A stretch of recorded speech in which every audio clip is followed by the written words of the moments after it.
ดีก่อน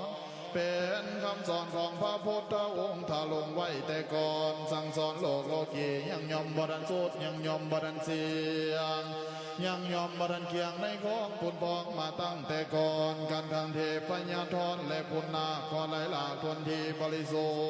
ทธิ์กามทางเทพบุตรกันทางเทพดากับทางพญาอินกับทางพญาพงกับทางพญายมมาลากับทางพญาเวทกับทางบาปเจกับทางบากจาย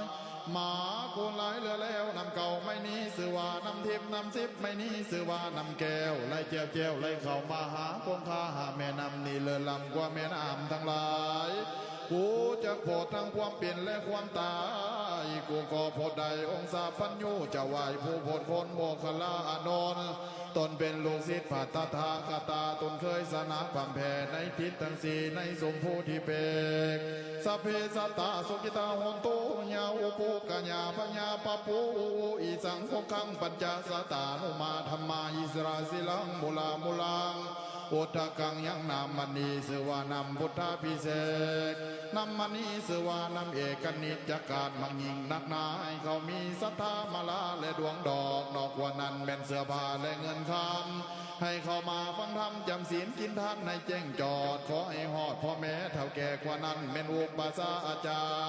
รย์กาบทั้งคณะเสนาทั้งสี่เสนาทั้งแปดในแกนคงเมียงเท่าพญายังยอมปรารถนาคุณแม่นำให้มาซอยคำซอยสู้ในคันธาสันดานถ้าลงวิมานภาษาอยากาดแก้วลืมเสียกาทางควันผัวเมียและลูกเต่าควันนอกเอาสู่ตำลาพญายังหัวทรงน้ำนี้เลยแล้วน้ำมันนี้สือว่านำเกศแก้วจุฬามานีน้ำมันนี้สือว่านำนางทอลนีมีดีเกศเก่านำมันนี้สือว่าแม่นำพระพุทธเจ้าเลยเข้ามาหามัทยัดกัดเกศยำในมนุษย์ส้นก็ไม่นามมันนี้แล้วน้ำมันนี้บริสุทธิ์ทุกอย่างน้ำมันนี้อยู่สั่งบังยินน้ำมันนี้ว่าแม่น้ำพญายินน้ำมันนี้ว่าแม่น้ำพญาภูมิน้ำมันนี้ชื่อว่าน้ำพญายมมาลาดน้ำมันนี้สือว่าน้ำกาบบัวไข่ภายในมีพระพุทธพระธรรมพระสังฆเจ้าภายนอกมีเทพบุตรเทพดา